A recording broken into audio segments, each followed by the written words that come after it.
প্রিয় চাকরি প্রার্থী ভাই বোনেরা, আসসালামু আলাইকুম।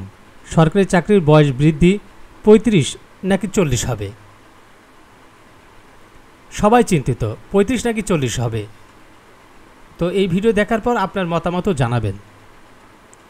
অনেকেই সরকারি চাকরিতে প্রবেশের বয়সসীমা উন্মুক্ত করার দাবি জানাচ্ছে। আন্তর্জাতিক মানদণ্ড বিচার করে অন্তত ৪০ বছর পর্যন্ত আবেদনের বয়স বৃদ্ধি হোক, এমনটাই দাবি করছেন।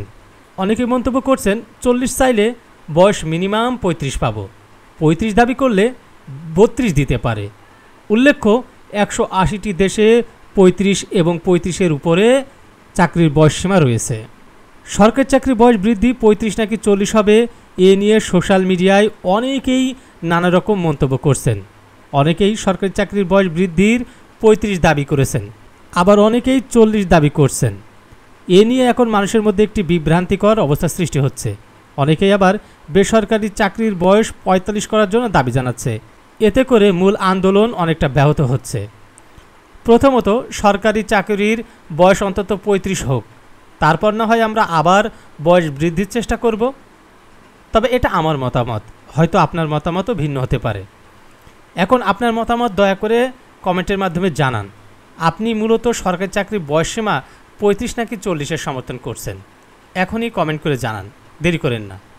তবে মূল কথা হলো, সরকারি চাকরির বয়স বৃদ্ধি ৩৫ করার জন্য সেই ২০১২ সাল থেকে আন্দোলন চলছে। আবার নতুন করে এই আন্দোলনে অনেকেই যোগ দিয়েছে। দেখা যায় দীর্ঘদিন ধরে এই আন্দোলন করতে করতে অনেকের ৩৫ বছর পার হয়ে গিয়েছে। তাদের অনেকেই আবার ৪০-এর সমর্থন করছে। এমত অবস্থায় আপনার মতামত শেয়ার করুন। আসলে কি সরকারি চাকরির বয়স বৃদ্ধি ৪০ কতটা যুক্তিযুক্ত? তবে আশার বাণী হলো, খুব দ্রুত সরকারি চাকরির বয়সসীমা ৩৫ হতে পারে। আপনারা সকলে আন্দোলনে সমর্থন করুন এবং আমাদের পাশে থেকে উৎসাহিত করুন।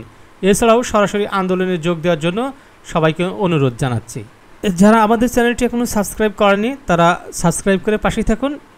আগামীতে আরও সুন্দর সুন্দর ভিডিও নিয়ে আপনাদের মাঝে হাজির হব। সেই পর্যন্ত অন্তত ভালো থাকুন, সুস্থ থাকুন। ধন্যবাদ।